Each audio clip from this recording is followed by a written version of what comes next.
بسم اللہ الرحمن الرحیم۔ شروع اللہ کے نام سے جو بڑا مہربان نہایت رحم والا ہے۔ السلام علیکم دوستو، آج ہم بات کرنے جا رہے ہیں بسم اللہ کی فضیلت ہے۔ بسم اللہ کی برکت کا واقعہ کہا جاتا ہے کہ کسی علاقے میں قحط سالی پیدا ہو گئی۔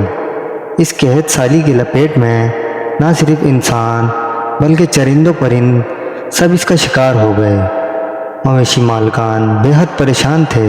اس دوران ایک مسجد کے مولوی نے جمعے کے خطبے میں نہایت یقین کے ساتھ یہ بات بتائی کہ اللہ کا نام لے کر یعنی بسم اللہ پڑھ کر دریا کو حکم دیا جائے تو وہ بھی نافرمانی نہیں کرتا۔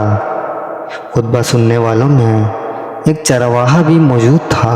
مولوی کی یہ بات اس کے دل میں اتر گئی اور اس بات پر اس کا یقین کامل ہو گیا۔ اس نے واپس آ کر اپنی بکریاں کھولی اور سیدھا دریا پر چلا گیا۔ اونچی آواز سے بسم اللہ الرحمن الرحیم پڑھا اور دریا کو کہا وہ اپنی بکریاں چروانے کے لیے دوسرے پار جانا چاہتا ہے، اور اسے کہا کہ مجھے اپنے اوپر سے گزرنے دے۔ یہ کہہ کر اس نے اپنی بکریوں کو لیا اور دریا پر چلتا ہوا دریا پار کر گیا۔ دریا کے دوسری طرف کا علاقہ گھاس سے بھرا ہوا تھا۔ درختوں کے پتے بھی سلامت تھے کیونکہ کسی کو یہاں تک آنے کی رسائی نہیں تھی۔ اس نے خوب اچھی طرح اپنی بکریوں کو سیر کروایا اور واپس لوٹ آیا۔ پھر یہ اس کا معمول بن گیا تھا کہ وہ بکریاں پار چھوڑ کر واپس آ جاتا اور شام کو جا کر بکریاں واپس لے آتا۔ اس کی بکریوں کا وزن دگنا چگنا ہو گیا۔ لوگ چونک گئے اور اس سے پوچھا کہ وہ اپنی بکریوں کو ایسا کیا کھلاتا ہے۔ وہ سیدھا سادہ اور صاف دل نوجوان تھا۔ اس نے صاف صاف بات بتا دی کہ جناب میں تو بسم اللہ الرحمن الرحیم پڑھ کر دریا پر چل کر اپنی بکریاں دوسری طرف چروانے لے جاتا ہوں۔ یہ بات سب نے سنی مگر کسی نے اس چرواہے کی بات پر یقین نہیں کیا کیونکہ یہ قابل یقین بات تھی۔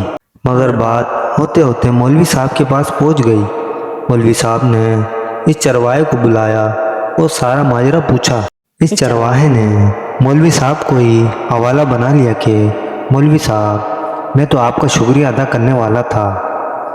آپ نے جمعے کے خطبے میں جو نسخہ بتایا کہ بسم اللہ کہہ کر دریا کو بھی حکم دیا جائے تو وہ بھی انکار نہیں کرتا، تو میں تو بس آپ کے نسخے پر ہی عمل کر رہا ہوں۔ مولوی صاحب حیرت سے اس کے چہرے کو دیکھتے رہے۔ مولوی صاحب نے کہا بھائی صاحب ایسی باتیں تو ہم ہر جمعے میں کرتے ہیں، فقط ان کا مقصد لوگوں کا ایمان بنانا ہوتا ہے۔ مگر بکریوں والا ڈٹا رہا کہ میں تو بس بسم اللہ کہہ کر پانی پر چلتا ہوں اور بکریوں سمیت پانی پار کر جاتا ہوں۔ آخرکار مولوی صاحب نے صبح خود یہ تجربہ کرنے کی ٹھانی، جسے دیکھنے چرواہے سمیت پورا علاقہ بھی آ گیا۔ مجمع زیادہ تھا۔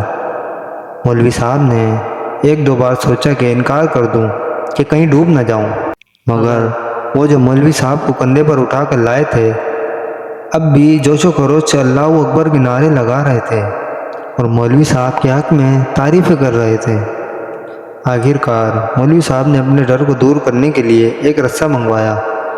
پہلے اسے ایک درخت کے ساتھ باندھا، پھر اپنی کمر کے ساتھ باندھا، پھر ڈرتے ڈرتے ڈھیلا ڈالا، بسم اللہ پڑھا اور دریا پر چلنا شروع ہو گئے۔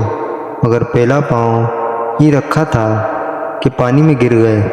مولوی صاحب ڈبکیاں کھانے لگے اور پانی کے بہاؤ میں بہنا شروع ہو گئے۔ لوگوں نے کھینچ کھینچ کر باہر نکالا۔ مولوی صاحب کی اس حرکت نے چرواہے کو پریشان کر دیا کہ مولوی صاحب کی بسم اللہ کو یہ کیا ہو گیا، کیونکہ اس کا یہ روز کا معمول تھا۔ اس کے اپنے یقین میں فرق نہ آیا۔ اس نے بسم اللہ کہہ کر بکریوں کو پانی کی طرف اشارہ کیا اور خود ان کے پیچھے چلتا ہوا پار چھوڑ کر واپس بھی آ گیا۔ لوگ اسے ولی اللہ سمجھ رہے تھے اور اس کے حق میں نعرے لگا رہے تھے، مگر وہ سب سے بے نیاز سیدھا سادہ انسان تھا۔ وہ مولوی صاحب کے پاس پہنچا اور کہا مولوی صاحب میں آپ کی بسم اللہ کی تعریف سے کافی پریشان تھا، مگر پانی پر چلتے ہوئے مجھے آپ کی بسم اللہ کی بیماری کا پتہ چل گیا۔ اس چروائے نے درخت سے بندھی رسی کی طرف اشارہ کیا اور کہا، مولوی صاحب، یہ ہے آپ کی بسم اللہ کی بیماری، آپ کی بسم اللہ کی برکت کو یہ رسہ کھا گیا۔ آپ کو اللہ اور بسم اللہ سے زیادہ اس رسی پر بھروسہ تھا، لہذا اللہ نے بھی آپ کو رسی کے حوالے کر دیا۔ پھر کہنے لگا، مولوی صاحب، آپ بھی کمال کرتے ہو، میں نے آپ کے منہ سے سنا اور یقین کر لیا، اور میرے اللہ نے میرے یقین کی لاج رکھ لی، مگر آپ نے اللہ کا کلام سنا مگر یقین نہیں کیا، لہذا آپ کو اللہ نے رسوا کر دیا۔ محترم عزیز دوستو، یہی کچھ ہمارا حال ہے، ہماری نمازوں اور دعاؤں کا حال بھی یقین سے خالی ہو گیا ہے۔